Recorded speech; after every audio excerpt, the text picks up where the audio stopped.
Hey Siri, what's the high temperature going to be outside today? The high temperature will be 102 degrees Fahrenheit today. 102. That sucks. Hi guys, it's me again, and I'm out here surveying the landscape and getting my morning coffee dosage, right? And let me just quickly bring you up to speed. So remember, we painted the Jeep, clear coated it, some of it went south, some of it looks pretty good. The hood was one I was a little bit worried about. I think if you go back and watch the video when I was actually painting it, I think after that second coat, I was saying I wasn't 100% sure I had a good coverage laid down. As I started sanding down with the 1500 grit to get that orange peel out of my clear coat, I quickly started hitting paint in places, and yeah, I did a crappy job on the hood. So I think I'm gonna have to redo the hood. This section of the side of the tub here, right behind the passenger side door area, where I had that big run, all I can tell you is it looks like I made the clear coat, I must have, again, I think what happened is I was too close, and so I think, you know, air bubbles got injected, or it kind of foamed the clear coat, and then it sagged and ran. So as I'm sanding that down with 1500 grit and 2000 grit, trying to see if I can get past that layer, I don't think I'm going to be able to. So I'm getting fairly convinced that from that chunk, that from the kind of the front fender back to this back corner, this side panel here might need to be repainted. Front fender on the passenger side looks great. I think it doesn't look very orange peely, and if that's a term, and it looks really good. So I think that one I'm just gonna take right in with, you know, either the 2000 grit or the 3000 grit. I have some 3000 grit. I may wet sand that a little bit with the 3000 just to smooth it out a smidge, and then get right to polishing that. I did get my polishing compound, or my buffing compound. I got a new wool head for the polisher. So I'm ready to go, parts wise and materials wise. I'm not ready to go yet because I'm not all coffeeed up and I haven't had any breakfast yet. But I did hook up a little room air conditioner that I have out here in the garage. It's funny, this whole project, you know, what you're doing is you're trying to warm the garage up a little bit or cool the garage down a little bit. In between there was about a month when it was perfect and I didn't have to do anything, but I do have that kind of hooked up and plumbed out the windows, so I think I can keep the garage a reasonable temperature in here. So I think what I'll do is I'll just finish up my coffee and I'll eat me some breakfast, and probably turn my attention to the hood, because again, I'm pretty convinced what I'm gonna have to do with that is get down through all that clear coat back off, sand down to where we're touching that layer of paint, and then lay another layer of paint over the stuff that I did badly, with more attention to that final product. Now that I know what I'm doing a little better, I'm no expert, I'm not saying that, but I at least feel like now I kind of get how the gun works and how the paint lays on. So I think I can do a better job of that, and that's going to be, you know, that's the thing you're going to see the most, is I think, is the hood. So I'm going to sort that out.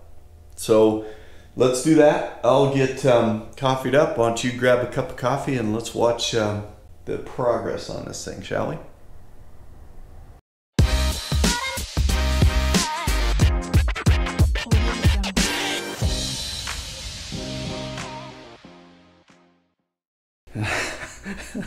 Full disclosure, that's what this channel is about, right? There are no secrets, so all my sins are being laid bare. Let's have a close look at this hood now that I've been sanding. So it's not, you can see here's the sanding taken out, you know, starting to work on taking out the orange peel, but man, oh man, I had some issues here, right? So these are all the nib things, right? And some of these were pretty dramatic. So this went less than optimal. See, there's all of them. And here was that spot where the gun or my noggin dripped into the clear coat. So it splashed there first and it ran down there. So all in favor of repainting the whole hood, say aye. If you don't think I should, tell me why. If you think that's salvageable, man, I don't think it is. And here's, again, this spot is rough to the touch right here. So I've been sanding across it. You can see sanding here is touching here, and it's touching here, and it's touching here. It is not at all touching there. You hear how rough that sounds? And again, I think that the paint's thin there, as is the clear coat. So yeah. Good thing I'm not on a deadline, right, for getting this thing done. But if there's one thing that's been consistent throughout much of this project is that old adage, if you don't do it right the first time, do it really, really, really right the second time. That was something that Steve Littlefield used to say, the guy I used to worked for him for 16 years or something. And that was his motto, man, do the right thing in the first place. But if you make a mistake the first time, then do it really right the second time, and people can forgive you. So I don't know who's got to forgive me here. Nobody does. But anyway, I think the jury has decided that this is going to take a little more work than the rest of the thing. So good thing about it though is, just like I said on that fender and the cowl, I'll have gravity working with me. I just need to, I'm going to take my time, prep this up nice, and do it again. And now I'm going to be taking much more care to make sure I get that paint laid down in a consistent pass across the whole thing. We're going to let her flash out nice. And then we're going to clear coat this thing up nice. And we might even just shoot 3 coats of clear coat to begin with, just in case, we got some stuff we got to work on. So there we go. I'll probably set up the time lapser and let you watch me for a bit. But I'm going to get after this with probably some 400 grit stuff and get that whole layer of the clear coat knocked off there. So we're down to the paint again. We'll start painting this thing. We'll get it prepped to paint. I don't know if I'm going to paint today. I might, but we'll see. You'll be as surprised as I am to find out what's going to happen next, right?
My leak is getting worse over here on my compressor. I'm not sure what's leaking, but I'm gonna have to fix that. And my air separator isn't working very good. I've been sanding and I'm getting a lot of water, well, not a lot of water, but I'm getting drops of water shooting out of the bottom of my sander. So let me just show you where we're at with the hood.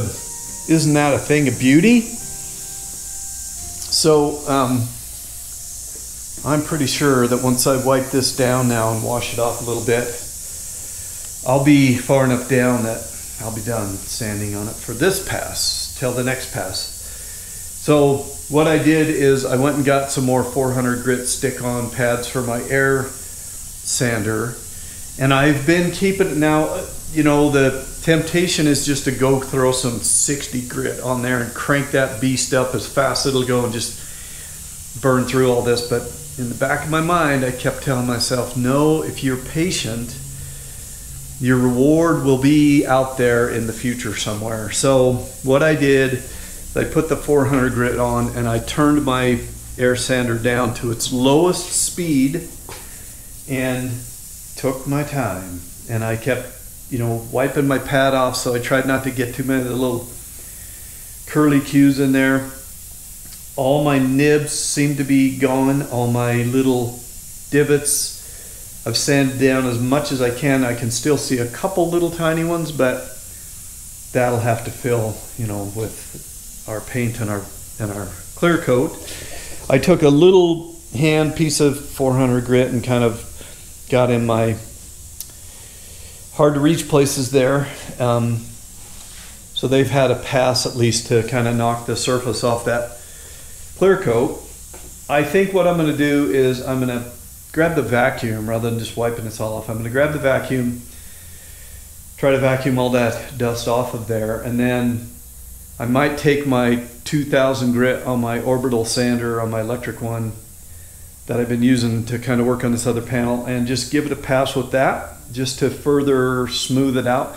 Now I'll just tell you, sometimes as I'm sanding, there's a couple places where over here for instance, I can see that I either, you know, well, I don't know that I burned through the clear coat. I don't think I had a good coat of clear coat down there. As I'm sanding, I can see that's obviously the paint showing through. So we're down there where we're clear near the paint in a lot of places, and if there's much clear coat there, we're going to paint over it because I don't know any better. So if you're shouting at me from you body shop guys and going, absolutely not, you got to stand until that clear coat is completely gone, we've discussed this before. I can't hear you, man. So I probably am going to continue on, and pretty quick I'm going to be spraying some of my black cherry metallic paint back over this thing. So hopefully I'm doing the right thing, or at least a right enough thing that will be okay. So there it is. This passive sanding, I think, is done for now. So I got rid of my drop over here, and again, you know, I had a fair amount of nibs in here. They're all gone, or they're pretty much gone. So we'll see. I think it's going to be okay. I'm going to continue on. All right, well, here's our progress. I have finished sanding this thing down, and I'm done. So this is as close to perfect as we're going to get. I can still see a couple of those little divots.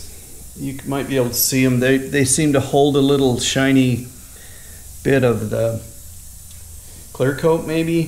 So maybe they were droplets in the paint that left a, you know, hit a drop went out and left a little crater in my paint. But I have sanded with 400 grit hard all over the thing, over and over and over again. I didn't turn the camera on for all of it because it was the same thing over and over and over. Then I switched up to 2000 grit just with the electric grinder, electric polisher, and went over everything with 2000 grit just to try to smooth out any imperfections that the 400 left. I know that was a big jump, and I probably should have went to 1500 in the middle, but there's just got to be an end to this insanity. So then I just finished giving the thing an acetone bath to make sure that no tears of frustration were left on the paint. So I don't know what time of day it is, but I think it's time to go inside and make a sandwich or something and have some lunch. And then I'm going to run over to Home Depot, and I'm just going to get me some more plastic, and I'm just going to drape a big old sheet of plastic over the Jeep itself so that no overspray lands on anything and adheres to any of my existing stuff there.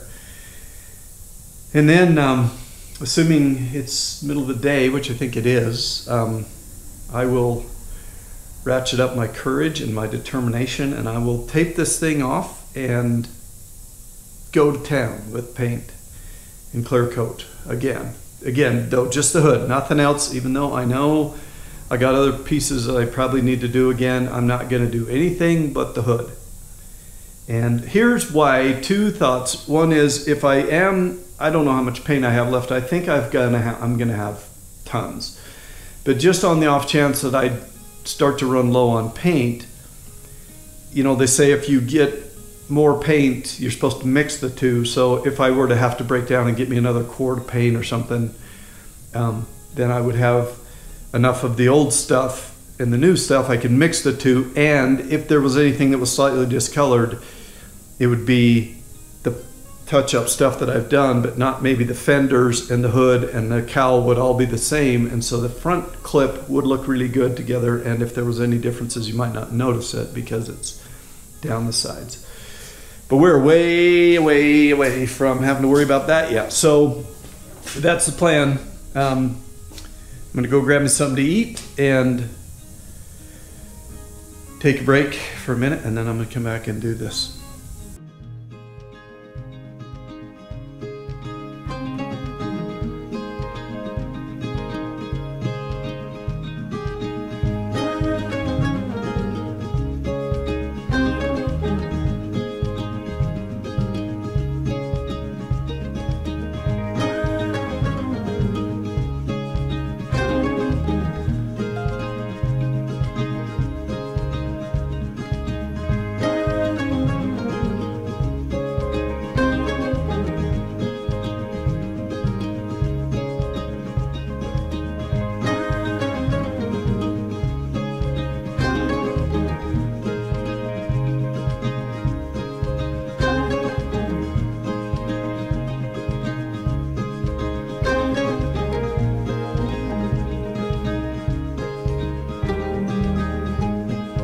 Okay, well, I had the garage door open for maybe 5 minutes, and it went from that little air conditioner thing saying I had it down to about 78 in here to, just before I shut it off so I could talk to you here, 94.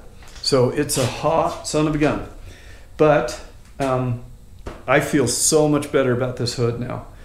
From the looks of it, I have now, you know, a little bit of orange peel, but way orders of magnitude less than before. I have a few little nibs here and there because you know, I am in a garage, not in a dust-free environment. I think now though, I laid that clear coat on thick and heavy, so hopefully I'll be able to work that out. But I think I'll be, you know, giving this a light sanding with the 3000 grit stuff, and I'll get right into the polishing. So I'll tell you, it's really strange because when the paint was drying, it just looked dull, and I was panicking again because I ran out of paint. So I'm out of paint now. I'll come back to the being out of paint thing. But I didn't see any of the metal flake in there. I just did not know what was going on. I put down 2 pretty good heavy coats of paint, and it just, as it was drying, it was dull and just looked like crap. So apparently what happens is when that clear coat gets on there, it bonds down into that surface where it's dry, and it kind of brings it back to life. And now that's the result, is we see that metal flake in there, and it looks pretty darn good. So I feel like it was definitely worth doing that. I'm gonna go inside and order some more paint because I got to fix up some more spots here. Now, I don't know how much I'll order. I burned through a gallon, and you know, a gallon was like $245 or something like that. I know I'm gonna have to, I'll tell you what, before I order, I might really go have a come to Jesus look at this other side, because I know what I've got to do. I've got to fix up that one panel, and I've got to finish, like the windshield frame doesn't look very good, and the hinges and a few little pieces and parts like that, but those aren't going to take much paint. So I'm going to see if they have quartz. Maybe I'll order 2 quarts. That'll probably do it. So anyway, I'm gonna keep my little air conditioner running to keep it cool out here so I can come out in a little bit and clean the garage up, put my paint booth away, and throw out all the empty containers and filters and all that. But for the most part, I'm done for the weekend. So I am gonna try to avoid the heat and get up in the mountains tomorrow or something. So, whew, that was worth doing. I think it was worth doing. So hopefully everyone agrees. Again, I'm just astounded by the difference that this looks now with that clear coat on there. I did not see the color or the metal flake, you know, the glitter in there, whatever. I didn't see that at all as that paint was flashing. So this is kind of cool. So anyway, thanks for watching, guys. Give us a thumbs up if you thought this is all right to watch this time. And if you happened on this and you're not subscribed, you probably should be, because I got more fooling around with this Jeep to do before we're done. And if you do like this, let's get some more subscribers on this channel. Throw this thing out and share it to your friends, or drop it onto Facebook or something. Let's spread the word that there's some crazy dude in Utah rebuilding an old Jeep. So anyway, I'll see you next time around, guys.